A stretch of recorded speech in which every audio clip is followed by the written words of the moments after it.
Salam Bapak Ibu yang dikasihi Tuhan. Ya. Nah, pagi ini Bapak Ibu saya akan mengajak kita untuk merenungkan firman Tuhan dengan tema berjaga-jaga dalam masa Advent. Berjaga-jaga dalam masa Advent. Bapak Ibu, apa yang paling kita nantikan pada masa Natal? Bapak Ibu, apa yang kita harapkan ketika kita memasuki masa perayaan Natal? Bapak Ibu, tentu jawabannya bisa berbeda-beda. Kalau ditanya yang bekerja, mungkin mereka mengharapkan pada masa Natal mereka akan mendapatkan tunjangan hari Natal.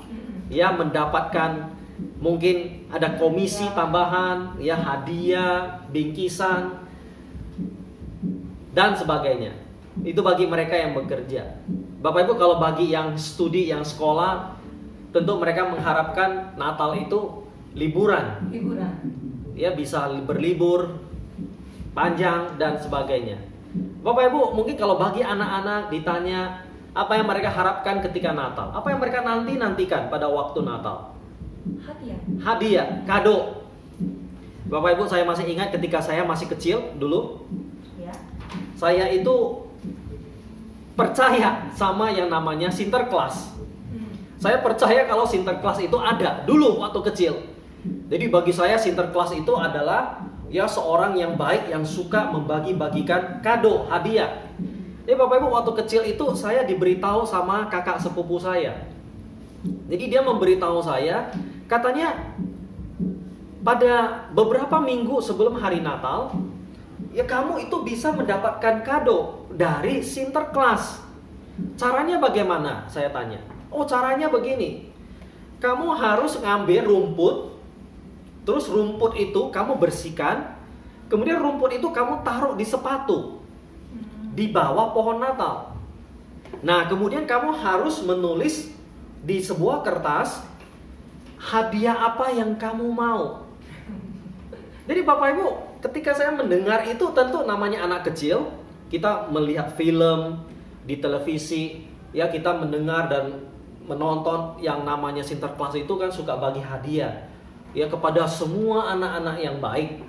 Jadi ya kita tentu merasa, wah kita kan juga anak yang baik, tentu kita juga pantas mendapatkan kado hadiah.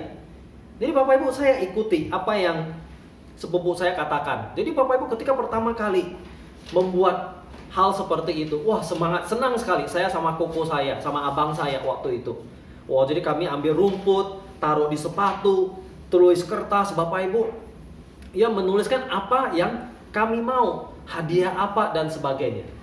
Jadi Bapak Ibu, ketika kami pertama kali menaruh itu, Bapak Ibu, jadi katanya ya kita harus taruh itu, nanti besok paginya akan ada kado di samping itu. Jadi Bapak Ibu, ketika kami pertama kali menaruh itu, wah senang sekali Bapak Ibu, gembira dan menanti-nantikan kira-kira hadiahnya ini nanti betulan nggak ya akan dapat.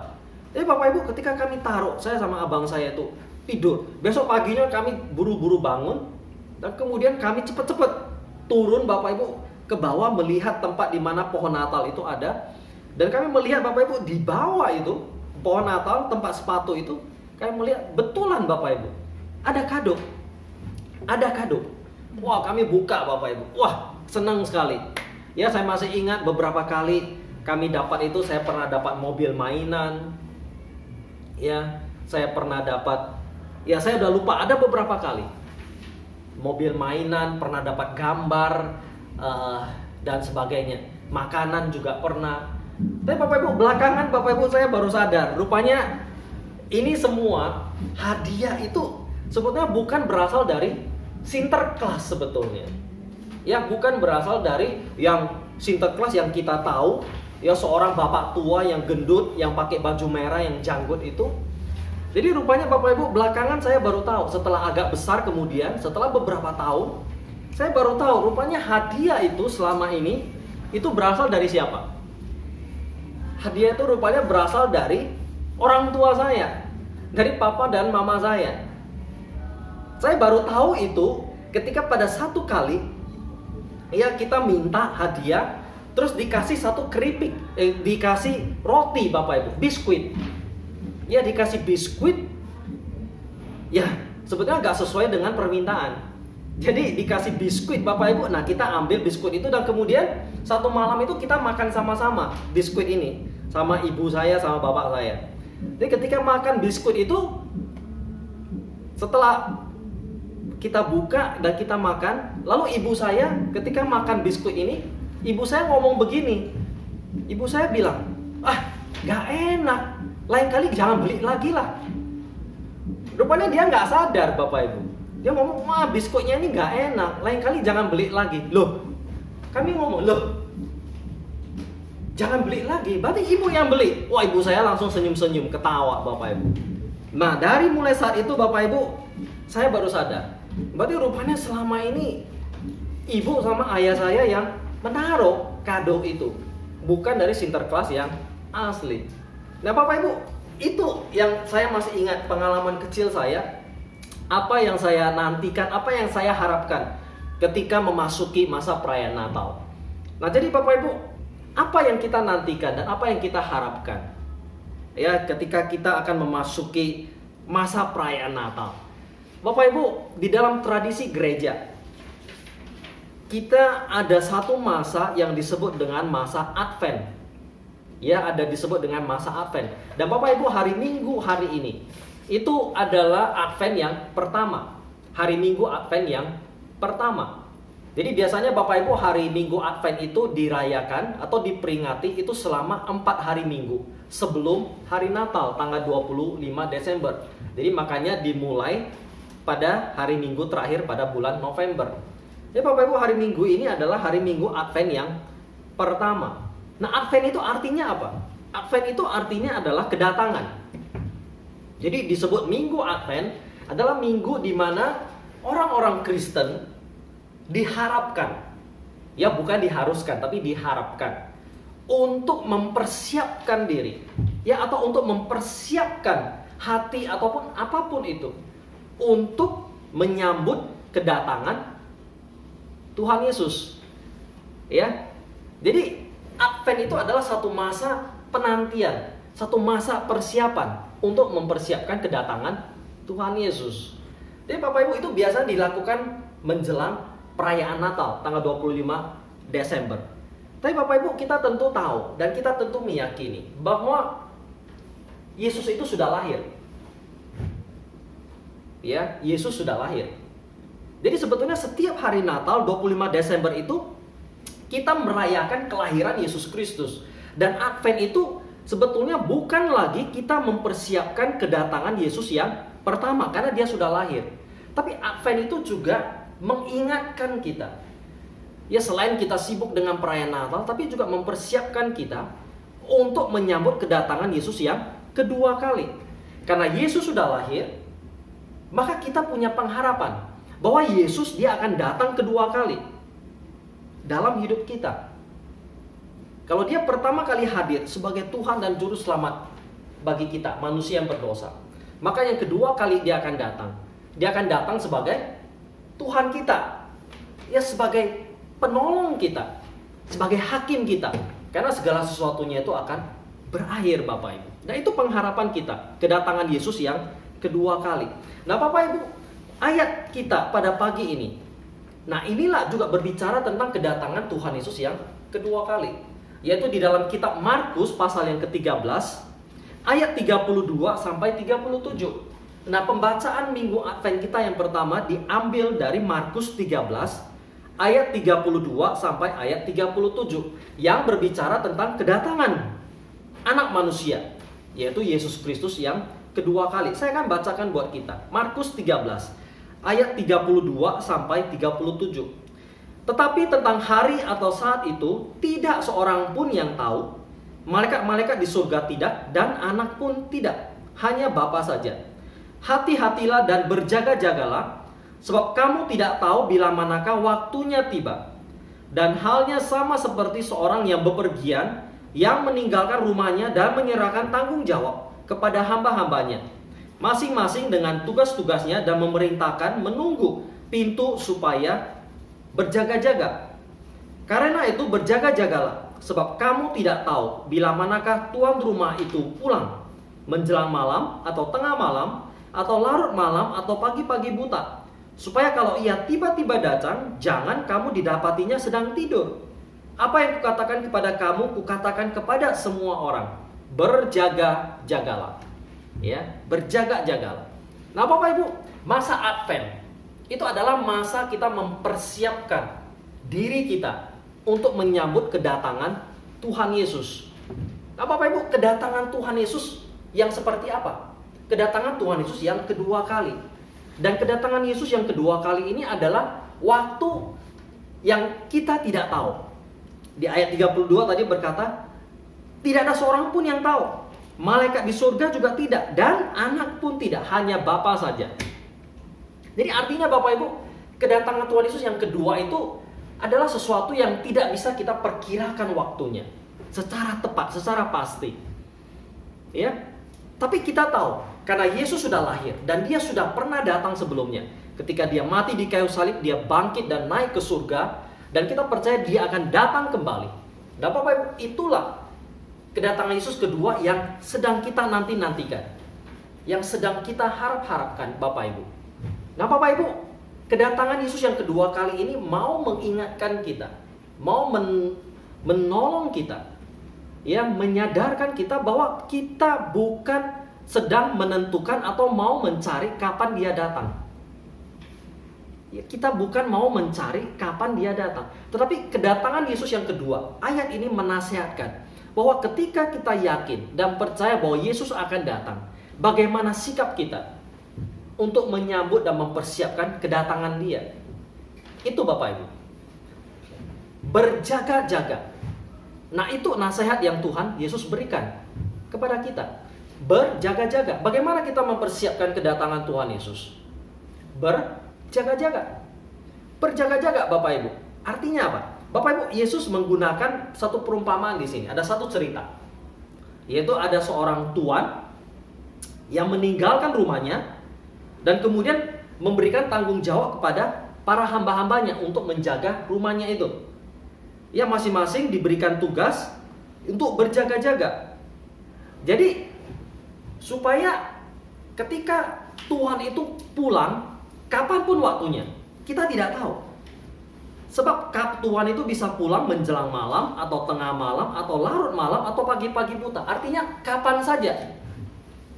Nah, yang penting adalah supaya kalau ia tiba-tiba datang, jangan kamu didapatinya itu sedang tidur. Nah ini, jadi berjaga-jaga. Ibarat seperti tuan ini, dia pergi, rumahnya diberikan tanggung jawab kepada para pembantunya, hamba-hambanya, untuk mengurusnya dengan baik. Ada pekerjaan yang diberikan. Jangan tidur. Jadi ketika tuannya itu pulang, datang, penjaganya itu, pembantunya lagi siap, sedang bekerja, bukan lagi tidur, Bapak Ibu. Ya. Jadi berjaga-jaga, bukan tidur. Jadi Bapak Ibu, itu nasihat untuk kita juga. Ketika kita sedang memasuki masa Advent sekarang, Bapak Ibu, mari kita juga berjaga-jaga. Ya, kita berjaga-jaga.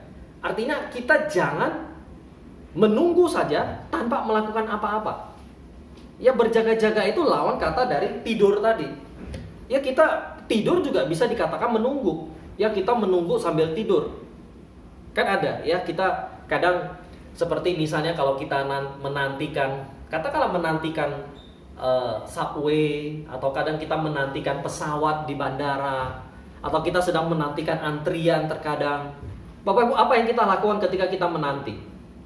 Bapak Ibu, pekerjaan menanti itu bukan pekerjaan yang enak, betul? Siapa yang suka menunggu? Siapa yang suka menanti? Saya pikir tidak banyak orang yang suka menanti. Ya, apalagi kalau kita menanti itu cukup lama, menunggu itu cukup lama. Jadi Bapak, biasanya apa yang orang lakukan ketika menunggu, menanti? Tidur. Ya kan? Daripada kita menanti terlalu lama, ya sudah tidur aja. Nanti kalau sudah waktunya sudah mau hampir tiba, kita bangun Bapak Ibu. Nah Bapak Ibu, justru bukan itu yang Tuhan mau katakan. Kita berjaga-jaga, kita menanti, tapi bukan dengan tidur caranya, dengan tidak melakukan apa-apa. Ya, bukan berarti tidur bukan tidak melakukan apa-apa, tapi tidur itu pasif Bapak Ibu. Tapi yang Tuhan maksudkan berjaga-jaga itu adalah ketika kita aktif melakukan pekerjaan yang dipercayakan kepada kita. Berjaga-jaga Bapak Ibu. Jadi apa yang Tuhan mau lakukan kepada kita, oleh kita ketika masa Advent ini, yaitu berjaga-jaga. Bukan tidur. Melakukan pekerjaan yang dipercayakan kepada kita. Bapak Ibu, tentu kita berpikir, biasanya apa yang kita lakukan dalam kita memasuki perayaan Natal ini? Contohnya, kita disuruh berjaga-jaga, sibuk melakukan pekerjaan. Ya, saya pikir kalau biasanya kita nggak usah disuruh. Kalau sudah memasuki perayaan Natal, biasanya hampir semua gereja sibuk. Iya. Betul ya?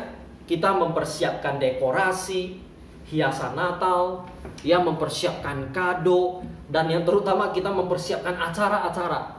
Mau nari, mau nyanyi, mau paduan suara, drama. Wah, banyak sekali acara Bapak Ibu. Ya, saya ingat gereja di mana-mana, termasuk gereja di Indonesia, kalau sudah memasuki perayaan Natal, wah, biasanya sudah dibentuk panitia. Ya, panitia Natal, dan itu dibentuk biasanya beberapa bulan sebelumnya. Ya, bahkan di gereja saya di Medan itu panitia Natal itu seingat saya itu dibentuk itu sejak mulai bulan Juli atau bahkan Juni. Jadi hampir 6 bulan sebelum Desember Bapak Ibu sudah dibentuk panitia Natal, dan itu jumlahnya bisa kadang mencapai 20-an lebih. Wah, ada seksi konsumsi lah, ada seksi hadiah, acara, seksi keamanan. Banyak Bapak Ibu. Semua orang sibuk. Jadi Bapak Ibu, kalau kita dibilang berjaga-jagalah dalam memasuki perayaan Natal, sepertinya semua orang juga berjaga-jaga. Sepertinya semua orang juga sibuk mempersiapkan perayaan Natal itu. Gak usah dikasih tahu, kita sudah tahu. Ya, karena itu sudah biasa kita lakukan. Tapi Bapak Ibu, justru tahun ini saya melihat agak beda. Karena apa? Karena sepertinya sampai sekarang hampir semua gereja saya pikir belum mempersiapkan perayaan Natal yang seperti sebelumnya. Ya, karena apa? Karena virus corona ini membuat kita apa? Sulit untuk berkumpul, sulit untuk melakukan acara yang besar seperti yang tahun-tahun sebelumnya. Bukan berarti nggak ada perayaan Natal, tapi paling tidak saya melihat tahun ini perayaan Natal di gereja-gereja tidak akan sebesar atau semeriah tahun-tahun sebelumnya. Jadi Bapak Ibu, justru tahun ini sepertinya pesannya itu adalah bukan berjaga-jaga, tapi supaya apa? Supaya kita ini lebih pelan, ya, supaya kita justru jangan terlalu sibuk, artinya berkumpul di gereja, tapi supaya kita ini lebih ya menyediakan waktu untuk apa? Beristirahat, lebih banyak di rumah dan sebagainya. Justru itu pesannya, betul? Baik yang bekerja, baik yang ke gereja dan sebagainya. Jadi Bapak Ibu, bagaimana kita melakukannya itu? Berjaga-jaga itu. Apa arti berjaga-jaga untuk kita saat ini di tengah situasi pandemi yang ada? Ya, di tengah perayaan Natal yang sebentar lagi akan tiba, ya kita tidak bisa lagi mempersiapkan acara, ya tidak bisa lagi kumpul-kumpul, rapat dan sebagainya. Terus yang dimaksud dengan berjaga-jaga itu seperti apa? Nah Bapak Ibu, justru saya ingin mengingatkan kepada kita bahwa sebetulnya sekalipun tidak ada COVID, ya sekalipun tidak ada virus corona, Bapak Ibu, pesan berjaga-jaga itu tetap penting dan juga tidak harus berarti mempersiapkan perayaan Natal yang besar-besar, yang sibuk-sibuk seperti itu.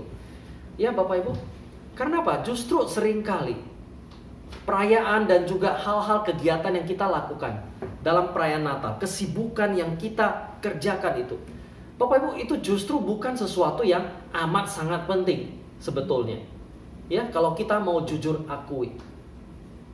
Jadi berjaga-jaga melakukan pekerjaan itu bukan cuma sekedar sibuk. Bukan hanya kelihatan kita bekerja, melakukan banyak hal di gereja. Tapi berjaga-jaga itu artinya kita melakukan pekerjaan yang Tuhan mau kita kerjakan. Ya, melakukan pekerjaan yang penting, yang Tuhan mau kita lakukan. Sama seperti tuan rumah ini, dia menyerahkan tugas yang jelas kepada para hamba-hambanya. Jaga rumah, jangan tidur. Nah Bapak Ibu, itu berjaga-jaga melakukan pekerjaan yang Tuhan mau kita kerjakan. Nah, apakah perayaan Natal mempersiapkan hadiah, kado, pohon Natal itu bukan sesuatu yang penting? Bukan itu maksud saya. Tapi Bapak Ibu, di balik semuanya itu, sebetulnya ada hal yang jauh lebih penting lagi.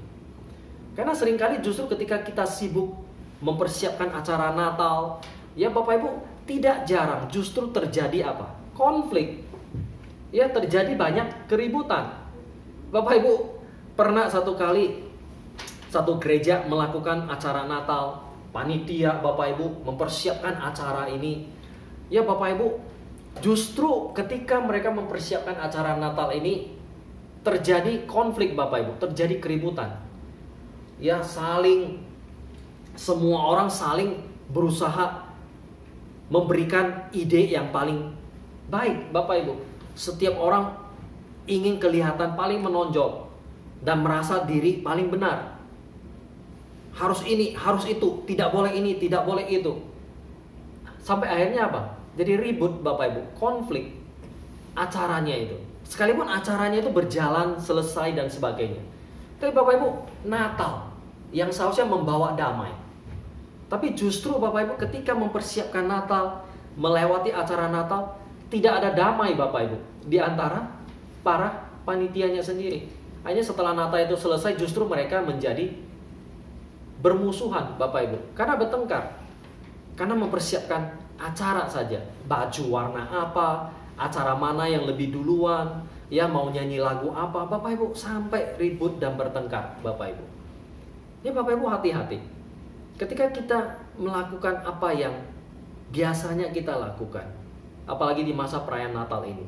Ini seharusnya membuat kita merenungkan kembali, memikirkan kembali sebetulnya apa yang Tuhan mau kita kerjakan. Ya apalagi dengan adanya COVID ini, kita tidak bisa melakukan lagi seperti yang tahun-tahun sebelumnya. Ya kita tidak bisa melakukan sebesar ataupun semeriah yang tahun-tahun sebelumnya. Bukan tidak bisa, tapi saya yakin itu pasti sangat terbatas sekali. Ya karena COVID ini, kita nggak bisa berkumpul sebanyak yang kita mau. Ya kita harapkan bisa lebih baik, tapi kita belum tahu. Nah jadi Bapak Ibu, apa yang perlu kita lakukan? Ya berjaga-jaga di dalam masa perayaan Advent ini, Natal ini, dan juga menantikan kedatangan Yesus yang kedua. Bapak Ibu, ada satu hal yang bisa kita lakukan. Bapak Ibu, yang biasanya kita lakukan itu berjaga-jaga itu kan di dalam gedung gereja. Ya, di dalam gereja, mempersiapkan kegiatan di dalam gereja. Bapak Ibu, itu yang kita tahu dan itu yang kita lakukan selama ini. Tapi Bapak Ibu, dengan adanya COVID ini membuat kita berpikir ulang kembali. Sebetulnya berjaga-jaga yang seperti apa yang Tuhan juga mau kita lakukan, yang sebetulnya menurut saya itu jauh lebih penting, yaitu dengan kita merenungkan Bapak Ibu secara pribadi, bukan hanya dalam gedung gereja lagi, tapi juga ketika kita ada di rumah. Karena waktu kita, saya yakin kebanyakan kita menghabiskan banyak waktu itu di rumah. Ya, sekalipun ya kita ibadah juga dari rumah, bekerja dari rumah, saya juga studi dari rumah. Bapak Ibu, satu hal yang perlu kita lakukan dengan berjaga-jaga melakukan pekerjaan yang Tuhan mau kita kerjakan, itu adalah dengan kita merenung Bapak Ibu ketika kita di rumah berdoa. Ada satu tradisi yang di dalam tradisi gereja juga disebut dengan tradisi eksamen. Bapak Ibu kalau pernah dengar eksamen, eksamen itu artinya memeriksa diri, memeriksa hati Bapak Ibu, eksamen. Ini Bapak Ibu, ini adalah satu tradisi yang penting yang sebetulnya banyak dari kita yang sudah melupakan itu. Jadi eksamen itu adalah satu tradisi di mana setiap hari, terlebih ketika kita mau tidur atau sudah malam hari, ketika kita mengakhiri hari kita, Bapak Ibu, kita berdoa dan kemudian kita menanyakan. Ada dua pertanyaan penting biasanya yang kita tanyakan kepada diri kita sendiri. Kita bertanya, apa yang saya lakukan sepanjang hari ini yang sudah menunjukkan kasih Kristus? Ya, apa yang saya lakukan sepanjang hari ini yang sudah menyatakan kasih Kristus kepada orang lain? Dan juga pertanyaan yang kedua, apa yang tidak saya lakukan sepanjang hari ini untuk menyatakan kasih Kristus kepada orang lain? Itu eksamen Bapak Ibu, eksamen, memeriksa diri kita, hati kita. Bapak Ibu, saya pikir ini satu tradisi yang penting, ya, satu praktek rohani yang sangat bermanfaat sebetulnya. Karena biasanya ketika kita sudah begitu sibuk, kita sudah capek di rumah, bahkan kita gak lagi berdoa seperti biasa, pulang rumah itu nonton TV, makan, kemudian tidur langsung. Besok kerja lagi, sibuk lagi, malamnya capek, tidur lagi.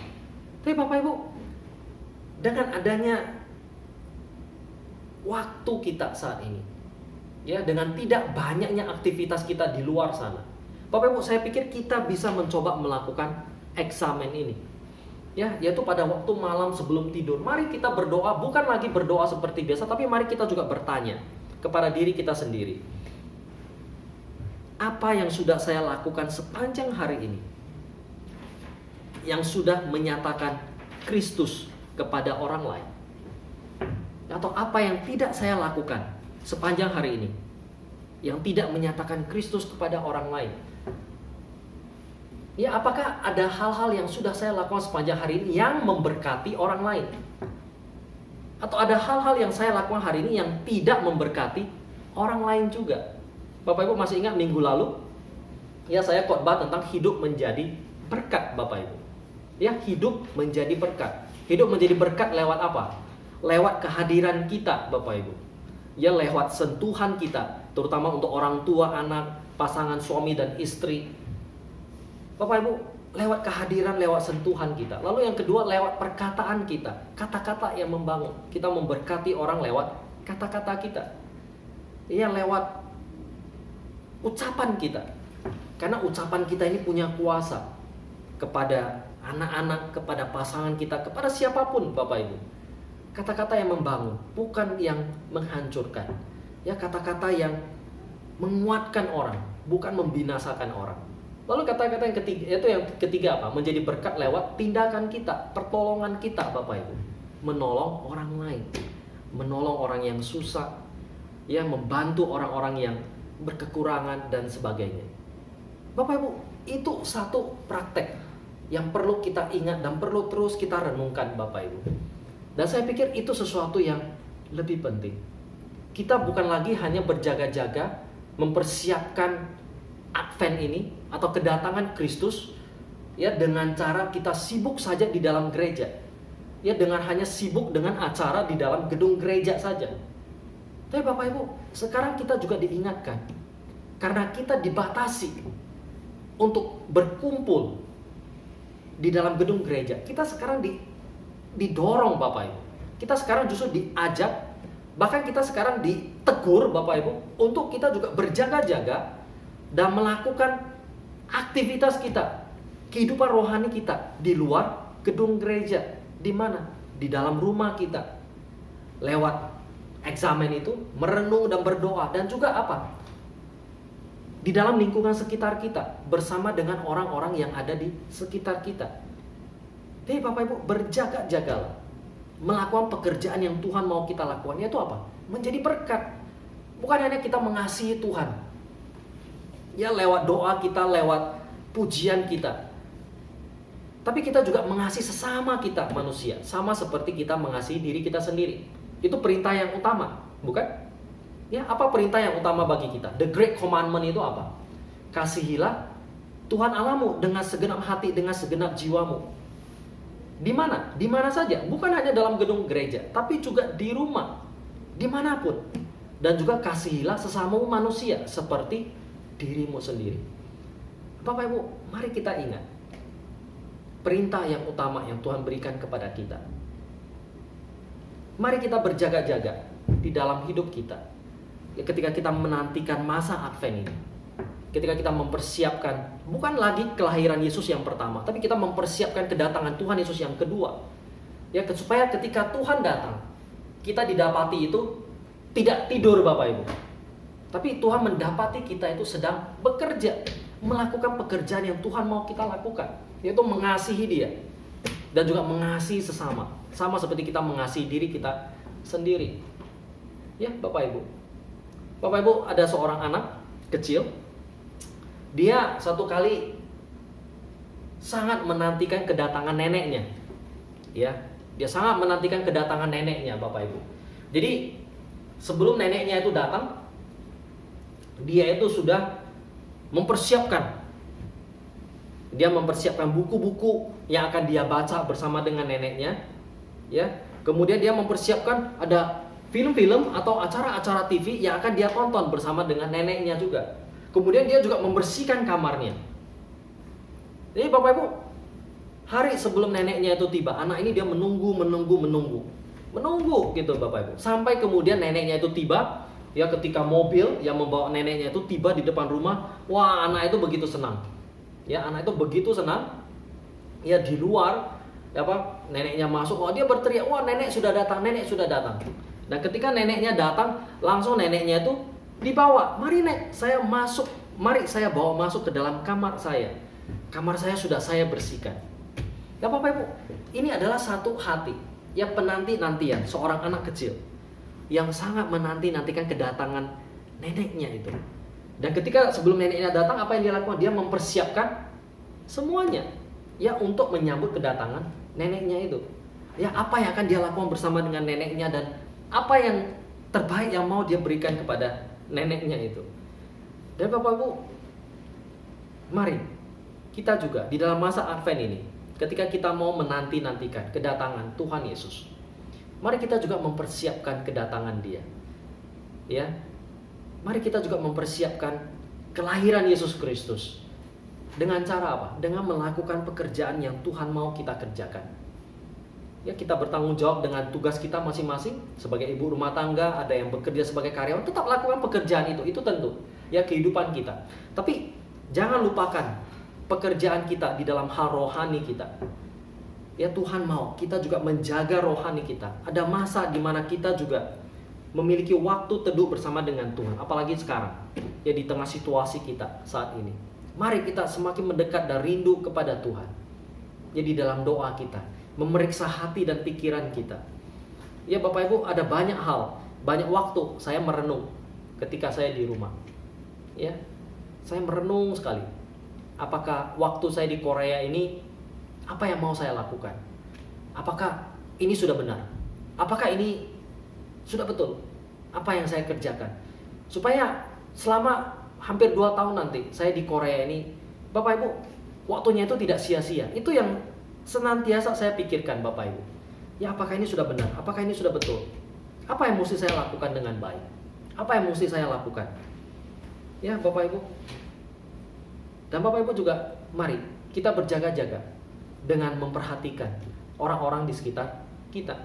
Ya bukan hanya di dekat kita, mungkin juga orang-orang yang jauh di dekat kita, orang yang jauh dari kita. Bapak Ibu, beberapa minggu yang lalu saya terima message, ya pesan itu dari seorang jemaat saya di Medan, Indonesia. Jadi Bapak Ibu, dia mengirimkan message pesan kepada saya tentang kesulitan keuangan dan masalah rumah tangga yang dia hadapi. Ya Bapak Ibu, singkat cerita Bapak Ibu, dia mengalami kesulitan keuangan, ekonomi. Ya, dan dia membutuhkan bantuan. Bapak Ibu, jujur ya, saya merasa, waduh, ini orang ini tahu saya ada di Korea, tapi masih bisa mencari saya di Korea, Bapak Ibu. Bagaimana dengan yang di Medan? Dalam hati kecil saya berpikir, kenapa orang-orang yang ada di Medan, gereja yang ada di Medan, tidak melakukan sesuatu bagi orang ini? Sampai orang ini harus mencari saya yang sudah tidak ada di Indonesia, ya untuk meminta bantuan. Bapak Ibu, dalam hati saya berpikir gitu, mungkin kita melupakan, ya mungkin kita lalai terhadap orang-orang di sekitar kita. Apalagi dengan situasi yang ada saat ini. Saya pikir ada banyak orang yang kesulitan. Ya banyak orang yang membutuhkan pertolongan kita. Ya jadi Bapak Ibu, kami memutuskan ya untuk mengirim sedikit uang, ya sedikit bantuan kepada orang ini. Dan dia sampai bertanya, "Hah? Pak Pendeta bisa kirim uang dari Korea?" Ya sekarang kan zaman teknologi sudah canggih. Ya tentu bisa lah dengan internet dan sebagainya, online dan sebagainya. Ya, nah Bapak Ibu yang dikasihi Tuhan, mari kita berjaga-jaga ya di dalam hidup kita setiap hari. Ya bukan hanya sibuk dengan pekerjaan aktivitas kita yang biasanya setiap hari, bukan lagi hanya sibuk mempersiapkan kegiatan di dalam gereja yang saya tahu tahun ini berkurang, tapi mari kita juga berjaga-jaga, yang menjaga kepekaan hati kita lewat doa kita, renungan kita, dekat dengan Tuhan, dan juga lewat kehidupan kita, aktivitas kita, menolong sesama kita yang saat ini sedang mengalami kesulitan, yang mengasihi sesama kita manusia, apalagi di masa Natal ini. Mari Bapak Ibu, biarlah Tuhan menolong kita dan mengingatkan kita untuk berjaga-jaga di dalam masa Advent ini. Mari kita berdoa. Mari kita